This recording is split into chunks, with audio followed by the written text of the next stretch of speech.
Welcome to MRII's Insights and Innovators podcast, where we talk to top market research professionals to get their inside stories about innovative and enduring best practices. Today's episode is sponsored by RTI Research.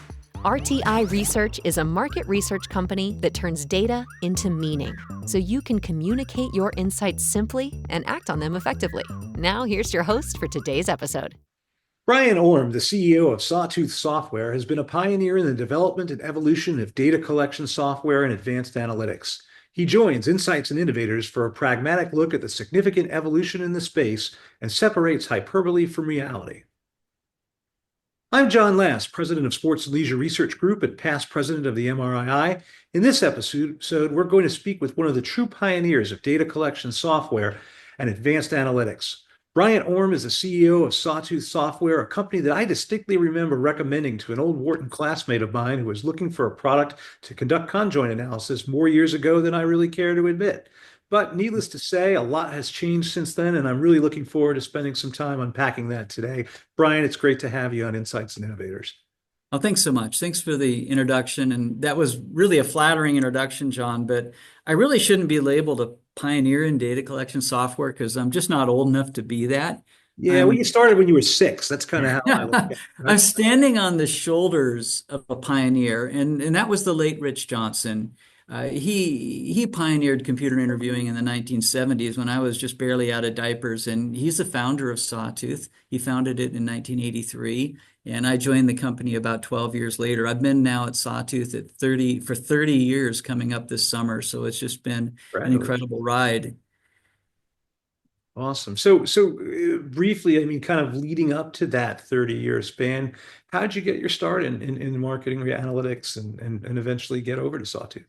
Yeah, like most of us, we don't go to school and say, I'm going to become a marketing researcher or an analytics person in marketing research. I started out my undergrad in econ and English. And I think when I was looking at your LinkedIn resume, John, I think you also started with in humanities and English, and then went on to get your MBA. I did the same. I kind of started in English and economics, and then went on to get my MBA at UT Austin. I'd been told that if you got an MBA, you'd immediately get a fat salary when you came out of school. And so I said, hey, that's what I want.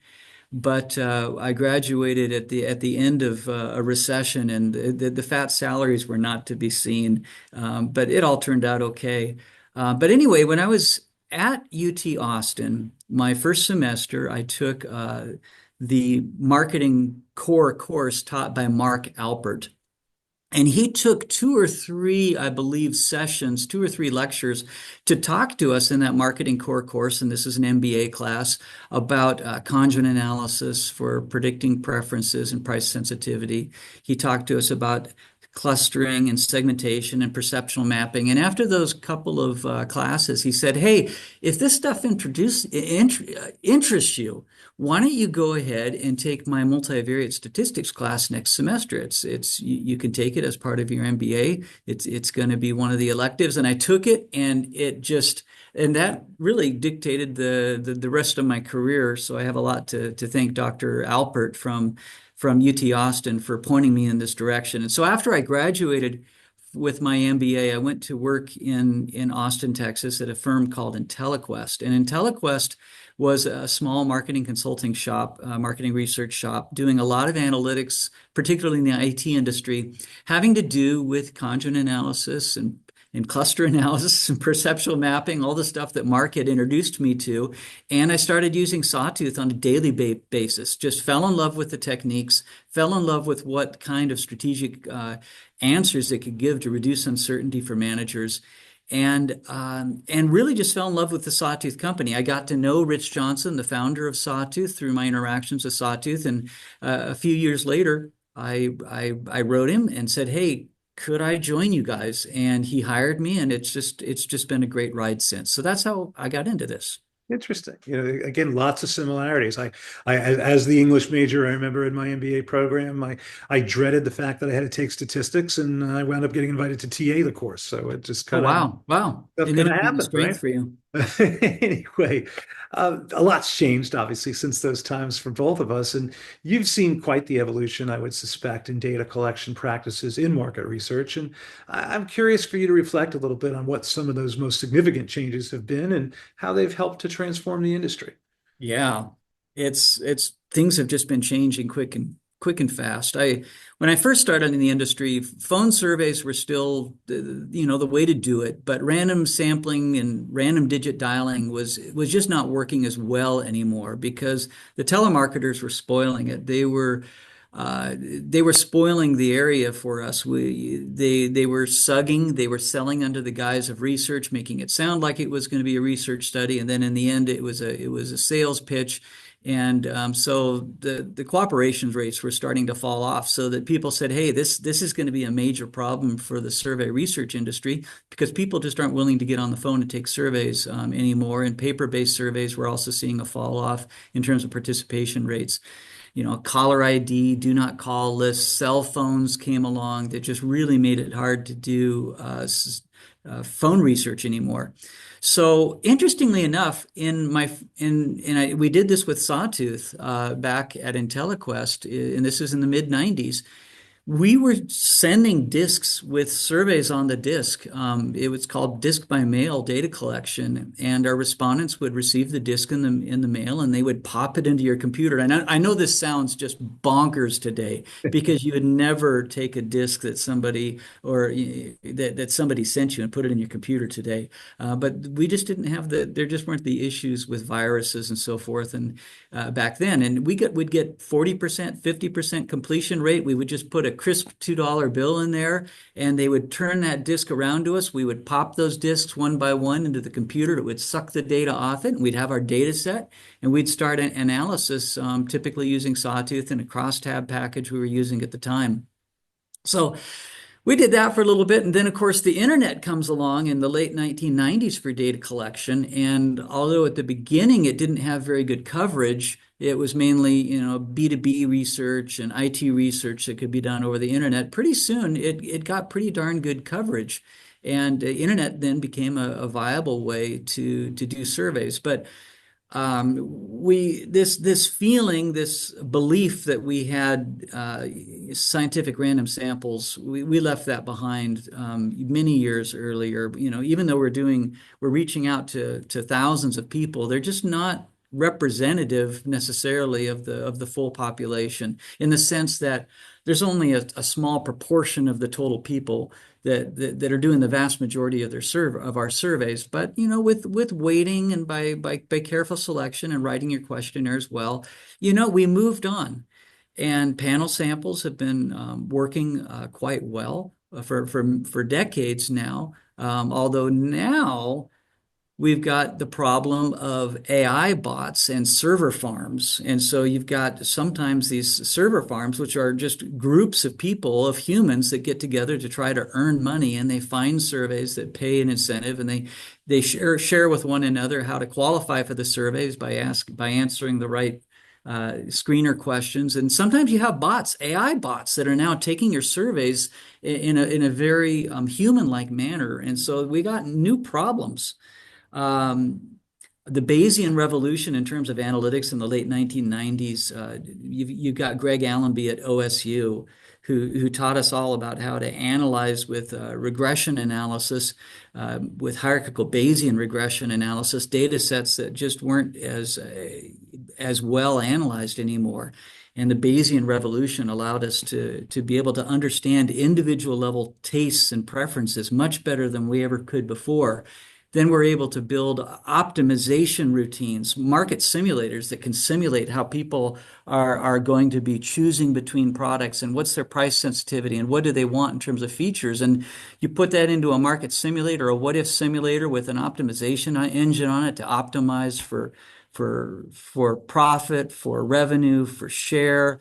it's just amazing the things that turned into. And then the last 3 years, as you know, and I'm sure you're going to want to talk about it, AI has burst onto the scene with all sorts of new opportunities, not only for potentially data collection, although I have some thoughts about that, mostly negative, but particularly for analysis of open-end text Right. and even helping us analyze quantitative data and writing reports and creating graphics. It's just amazing the opportunities that AI has given us. So let's riff a little bit on that. Obviously, it's a big topic. I joke around on this podcast quite frequently that, if I had $10,000 for every time somebody talked about AI in a marketing research presentation, I could have retired 10 years ago.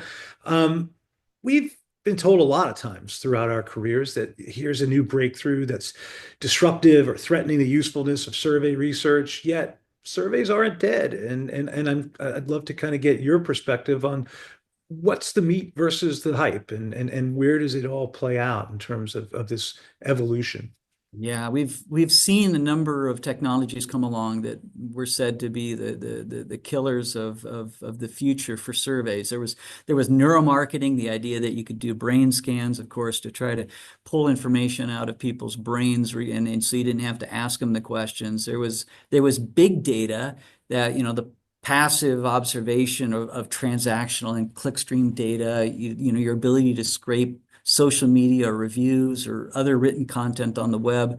And then AI comes along, and there's a lot of hype, but some aspects really have been very valuable. Number one, I don't think that it can replace human respondents. I'm even cautious that it can augment human respondents for some of these small to reach, hard to reach groups that they say that you can augment with AI respondents.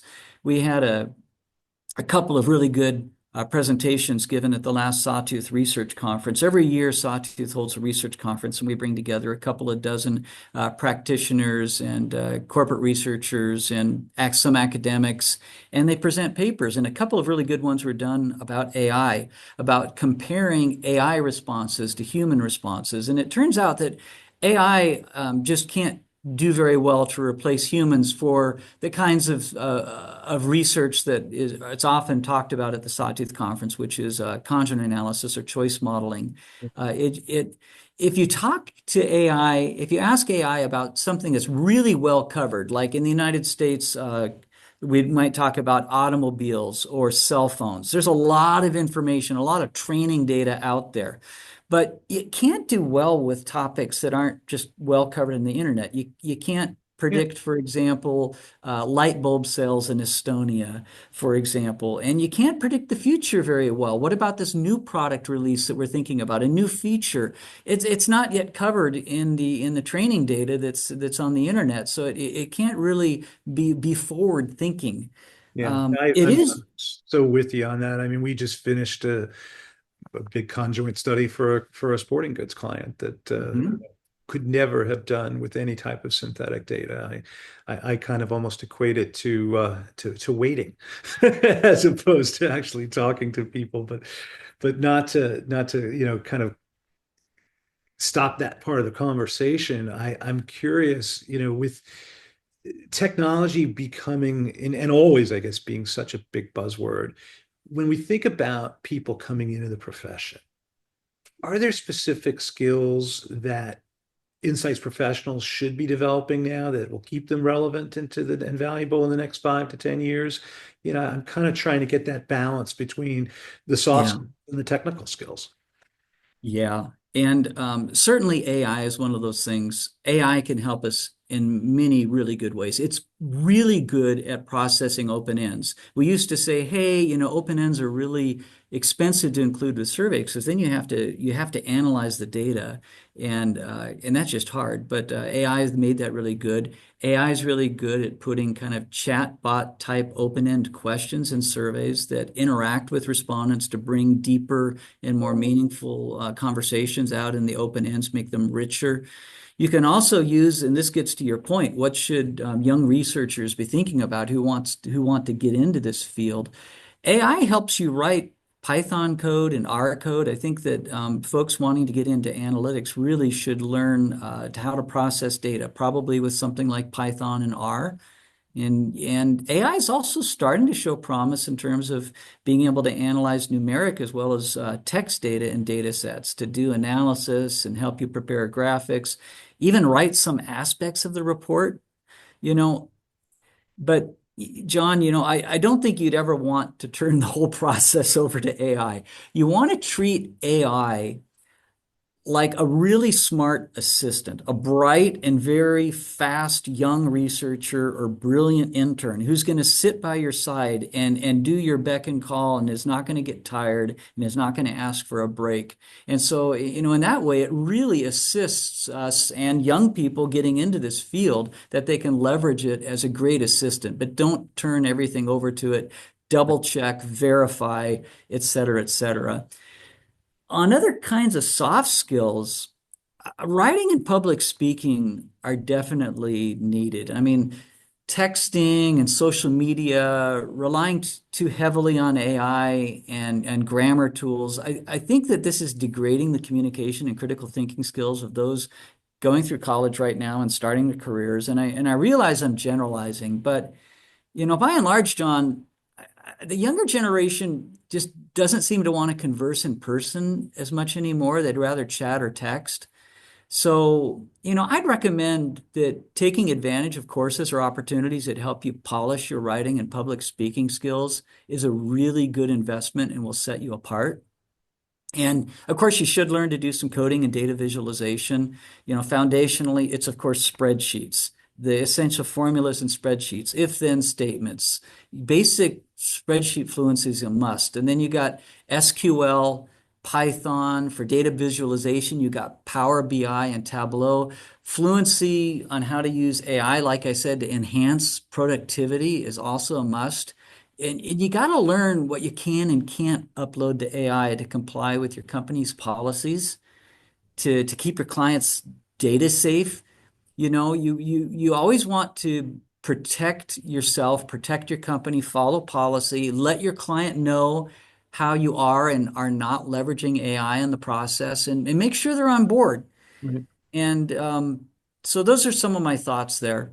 So let's talk, shift gears just as we get near the end of our time together about maybe another element of business today. You kind of touched on it a little bit when you talked about some of those skills that may have been somewhat deficient among people entering the profession, and that's leadership. We've both led organizations for some time. It's certainly the workforce of tomorrow and today is different than when we first got into this business. What do you see? What is it that you wish you knew back then that you've learned over the years that tomorrow's leaders can really put into practice to really optimize what they get out of their organizations? Yeah, those are great questions. And some of this is going to sound very Pollyanna-ish, very, the stuff that you learned in kindergarten, the stuff that your mom taught you. But some principles just stand the test of time. Treat people like you'd want to be treated, and make work sustainable. 55-hour plus work weeks just aren't sustainable. There's more to life than just work. Work should be a means to do those other enjoyable things in life and to have a positive influence in those relationships that are so important to you and important to us. It's not, work's not the main thing in life. And at Sawtooth, we all strive for the 40-hour work week. That's what we manage to. It's not always attainable, and some of us choose to work a little bit longer, but that's a choice. But there needs to be a separation between work and personal space. We shouldn't be emailing people after hours and expecting a response before the next workday starts, And I want to talk a little bit about remote work and flexibility. The possibility for remote work just wasn't around when I started my career at Sawtooth or IntelliQuest or Sawtooth. And most recently at Sawtooth, we were fortunate to have embraced first Slack and then Microsoft Teams together with the Agile Scrum framework. We did all of that move about 4 to 6 months prior to COVID hitting in 2020. And oh my gosh, I'm so grateful that we embraced that agile frames, the agile scrum framework, and that we all got on Microsoft Teams 4 to 6 months before COVID. Because when COVID happened, we were able to say, okay, everybody, and it was not everybody, but it was 85% of the company. We sent them home. We said, okay, we can do this from home. And whereas previously we were a company that believed strongly that everybody needed to be at the office every day, COVID combined with teams and embracing the Agile Scrum process just changed our thinking, and for the better. These 2-week sprints and daily stand-ups, they have provided the accountability and transparency to keep us productive and connected with one another.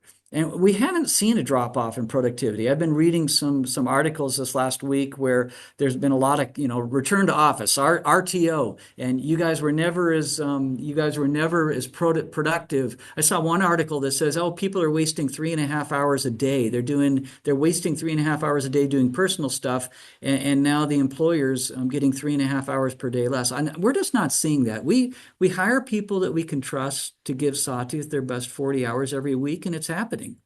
Yeah, no, like you, we were always kind of virtual as well, and I've always been one to believe that as long as you get the work done, it doesn't matter how and where you do it. I also used to joke that don't think about it in terms of hours, because if you hire the right kind of people, they can get a lot more done in a shorter period of time. Speaking of which, we are out of our time, but I appreciate being part of this podcast series. Know we could have talked a lot longer about a lot of things, but maybe there'll be a future opportunity to do that as well. Bryan, thanks. Appreciate it very much, John. It's been fun. Thank you. Thanks for joining the Insights and Innovators podcast from Market Research Institute International. Click subscribe to never miss an episode and visit us at mrii.org for more market research insights.